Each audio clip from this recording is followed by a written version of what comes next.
Selamat pagi adik-adik.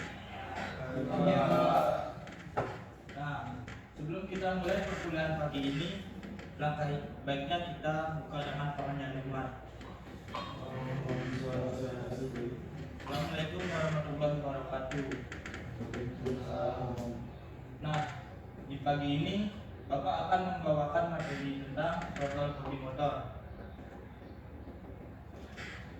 Nah, itu materi pertama tentang pengertian throttle body motor. Nah, throttle body adalah suatu komponen yang berfungsi sebagai saluran utama untuk mengatur jumlah udara yang masuk.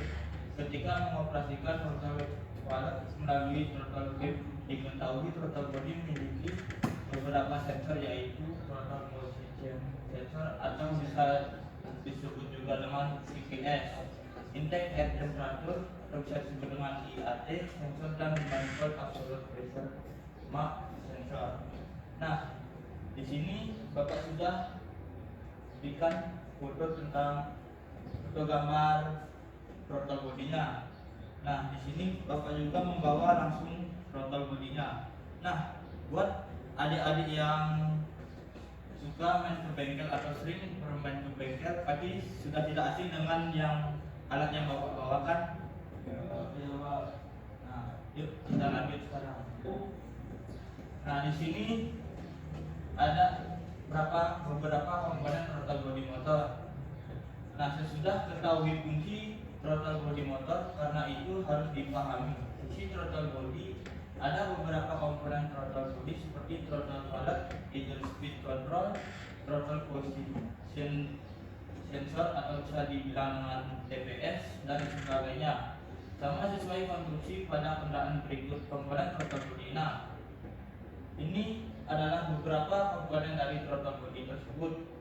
Nah, untuk yang warna hitam ini throttle position sensor atau bisa dibilang dengan TPS sensor. Nah, untuk yang di dalam ini disebut dengan throttle valve. Nah, untuk itu ini dia gambarnya. Nah, untuk idle portnya itu dia ada di sini juga di sebelah sampingnya. Dan untuk idle speed controlnya warna hitam ini. Nah, untuk yang tadi pertama itu tentang throttle position sensor atau bisa dibilang dengan TPS itu adalah sensor pada proses electronic fuel injection atau bila dengan EFI yang berperan untuk hitung besarnya pembukaan katup throttle valve. Sensor ini langsung terhubung dengan throttle valve. Selain itu posisinya dipasang sejajar dengan throttle valve lever yang ada pada throttle body. Nah, throttle position sensor akan hitung besarnya pembukaan katup dan mengirimi datanya berupa tegangan ke EQ. Mesin ini terjadi pada saat throttle valve mulai buka. Besar pembukaan katup throttle valve digunakan EQ sebagai data inputan buat atur kerja mesin. Nah, yang kedua throttle valve.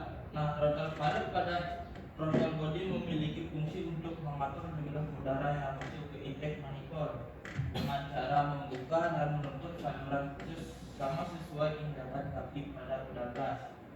Dengan kata lain, throttle valve, pedal gas, dan throttle valve pada umumnya dihubungkan menggunakan kawat baja.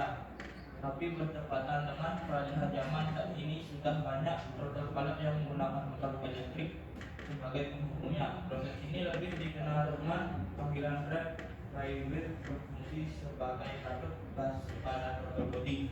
Ketiga, itu ada yang namanya idle speed control atau bisa dibilang dengan ESC. Nah, dalam throttle body ada sebuah lubang yang bernama idle port.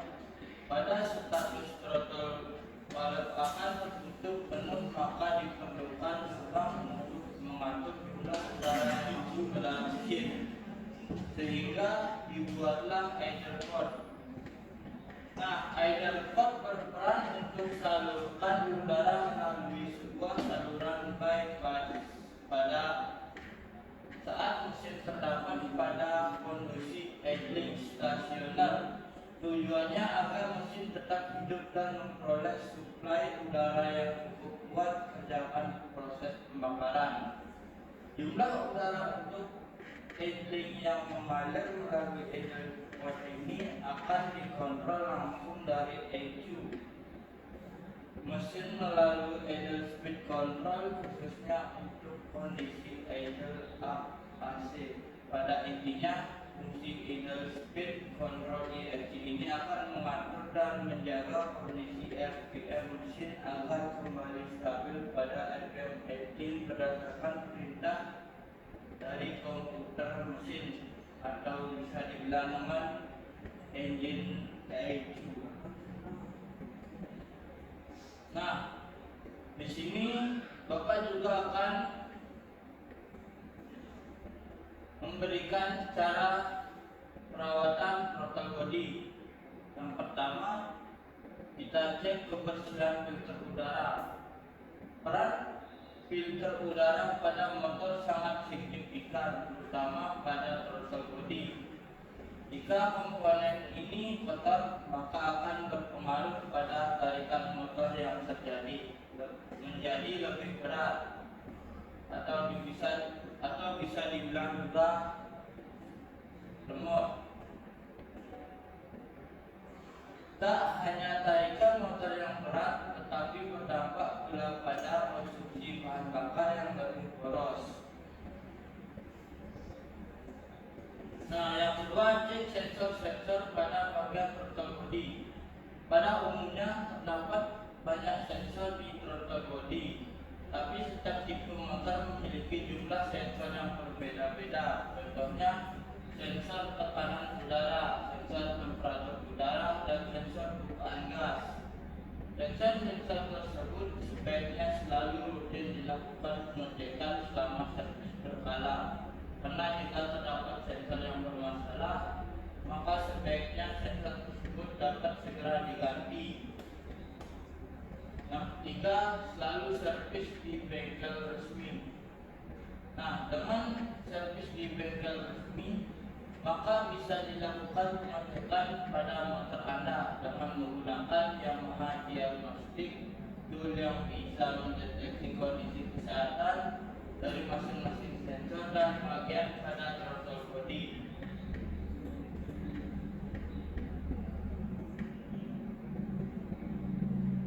Nah, segitulah pemaparan materi perkuliahan tentang throttle body hari ini. Apakah adik-adik ada yang ingin ditanyakan?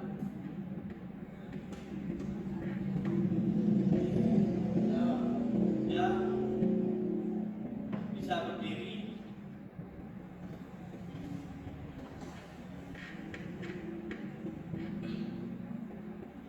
Saya perkenalkan, nama saya William Sabawan. Pertanyaan saya itu, kenapa kita perlu melakukan pengecekan berkala pada throttle body? Nah, untuk pertanyaan dari Dewisnu itu cukup bagus. Kenapa kita perlu melakukan yang namanya pengecekan berkala pada throttle body? Nah, di sini Bapak akan menjawabnya. Karena jikalau kita tidak pernah yang namanya melakukan pengecekan berkala pada throttle body, maka ditakutkannya ada yang tersumbat atau aliran bensin ke mesin itu tidak lancar.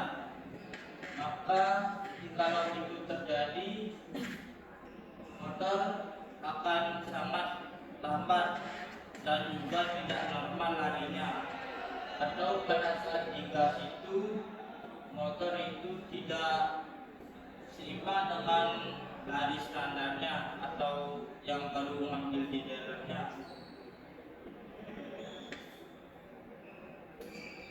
Sudah, apakah dari Wisnu bisa diterima? Bisa, makasih Pak. Ya. Untuk yang lain, apakah ada yang ingin ditanyakan? Nah, jika tidak ada yang bertanya, maka perkuliahan pada hari ini Bapak tutup dan dilanjutkan minggu depan. karena teman-teman sudah pada bosan kalau saya mengajar. Dah, saya tutup dengan